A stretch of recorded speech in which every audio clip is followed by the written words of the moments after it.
দেবাদিদেব মহাদেবের জানু থেকে সৃষ্টি হয়েছে লোকনাথ বাবা, দেবাদিদেবেরই অংশ। ওম ব্রহ্মণ্য দেবায় গো ব্রহ্মণায় চ জগদ্ধিতায় শ্রীকৃষ্ণায় গোবিন্দায় নমো নমঃ। অখণ্ড মঙ্গলকারম ব্যাপ্তম যেন চরাচরম তৎপদং দর্শিতম যেন তস্मै লোকগুরুপায় লোকনাথায় নমো নমঃ।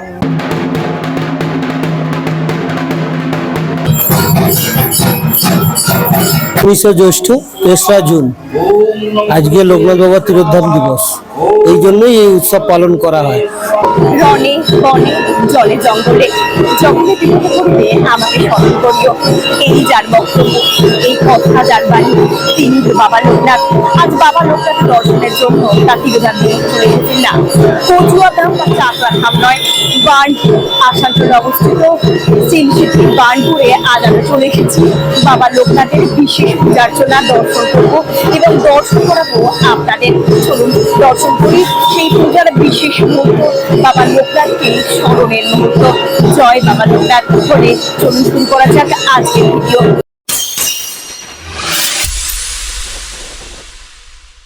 ত্রিকালজ্ঞ মহাযোগী লোকনাথের জয়। পাপী তাপী উদ্ধারিতে হলেন উদয়। আবির্ভূত হন বাবা কচুয়া গ্রামেতে, জন্মিল লোকনাথ ঘোষাল গৃহেতে। পিতা রামকানাই ঘোষাল, কমলা দেবী মাতা। ধর্মপরায়ণা তিনি, সতী পতিব্রতা। 11 বর্ষ যবে লোকনাথ হলো, ভগবান গাঙ্গুলি তারে সন্ন্যাস দীক্ষা দিল। গৃহ ত্যাগ করি ত্যাজি পরিজন, গুরুর সঙ্গে কালীঘাটে করেন আগমন। এই তো আমাদের বাবা লোকনাথ। তিনি 160 বছর যখন বয়স হলো, তিনি মর্তধাম ত্যাগ করবার জন্য ইচ্ছা প্রকাশ করলেন। 1297 সালের 19 জ্যৈষ্ঠ দেহ ত্যাগ করে বাবা পৌঁছলেন অমর লোকে। যার ঘরে বাবার ছবি থাকে তিনি অন্য কষ্ট থেকে মুক্তি পান। এই ভুবনে তার কোনো রকম কোনো রোগ শোক দুঃখ কিছুই থাকে না। পিতা পুত্র সহযোগে তারা সুন্দরভাবে সংসার করেন। এটাই হলো বাবার নিয়ম। তাই জন্য বাবা লোকনাথ সবসময় বলেছেন তাকে কখনো পূজা করার জন্য কোনো মন্ত্র লাগবে না, শুধুমাত্র বাবা লোকনাথের নামটাই যথেষ্ট। তার জন্যই প্রতিদিন আপনারা অবশ্য একবার হলেও বাবা লোকনাথের নাম জপ করবেন এবং তাকে মিচিরি সহযোগে এবং মাখন সহযোগে প্রসাদ দিতে ভুলবেন না।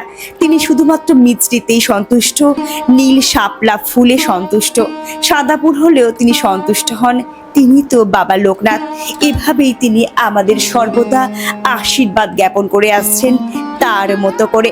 তাই আজ তার তিরোধান দিবসে 19 জ্যৈষ্ঠে চলুন সবাই মিলে তাকে আবারও স্মরণ করি। বলি একবার, বাবা লোকনাথ তুমি এভাবেই সহায় থেকো আমাদের জীবনে। খুব ধুমধাম করে মানানো হয়। হ্যাঁ, 19 জ্যৈষ্ঠ 3রা জুন আজকে লোকনাথ বাবার তিরোধান দিবস। এই জন্যই এই উৎসব পালন করা হয়। উনি যেদিন তিরোধাম নিয়েছিলেন সেদিনকে লোকজন খাইয়ে তারপরে উনি গিয়ে সমাধিস্থ হয়েছিলেন, তিরোধাম গেছিলেন। সেই জন্য আজকের দিনটা এত ধুমধামে পালন করা হয়।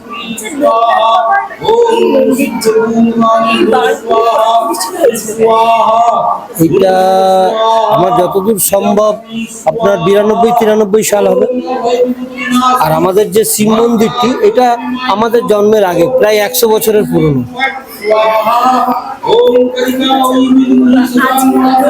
আজ এই লোকনাথ বাবার পরিচিতি হচ্ছে আমাদের এই শিব মন্দির থেকে। আমরা এই মন্দিরকে বলি বুড়া বাবার শিব মন্দির।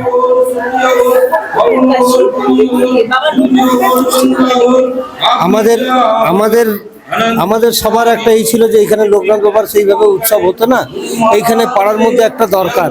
সেই জন্য আমরা সেই চিন্তা ভাবনা করে আমরা এই মন্দিরটি প্রতিষ্ঠা করি।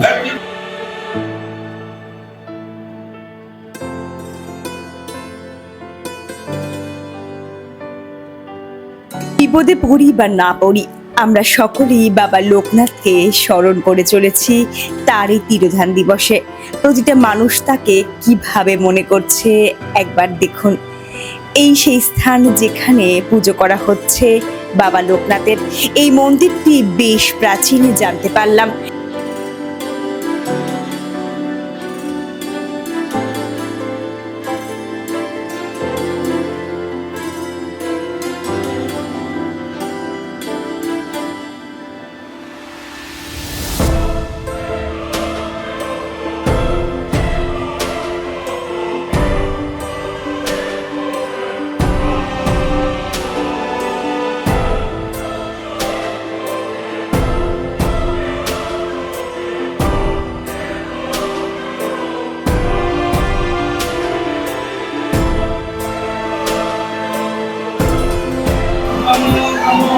একদিকে ভক্তদের বাবার প্রসাদ খাওয়ানো হচ্ছে, আবার অন্যদিকে ভোগ প্রসাদ খাওয়ানোর সঙ্গে সঙ্গে চলছে অঞ্জলি।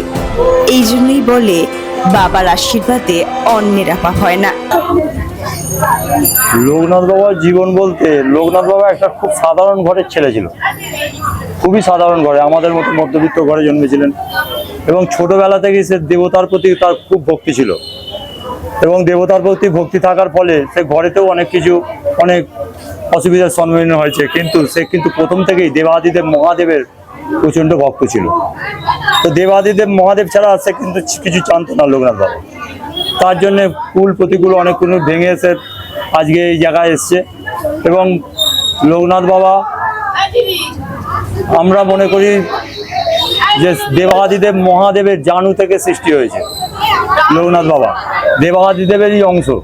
দেবাদিদেব যখন লোকনাথ বাবা এই ভূপিতে, কলিযুগে তো আমরা প্রথম চরণ চলছে, এইটাই কলিযুগের শেষ চরণ। তো কলিযুগের শেষ চরণে আর তো কোনো অবতার আসেনি, শুধু একমাত্র লোকনাথ বাবাই ছিলেন। তো লোকনাথ বাবাই শিবের অংশ হিসাবে আমাদের এই দুষ্কৃতি দমন করার জন্য এই লোকনাথ বাবাই জন্মেছিলেন, এইটুকুই বলা হয়। লোকনাথ বাবা শিবেরই অংশ। লোকনাথ বাবার জন্মদিন এবং মৃত্যুদিন এই দুটোই পালন করা হয়, এছাড়া কিছু হয়। জন্মটা হচ্ছে কুলটি গ্রাম।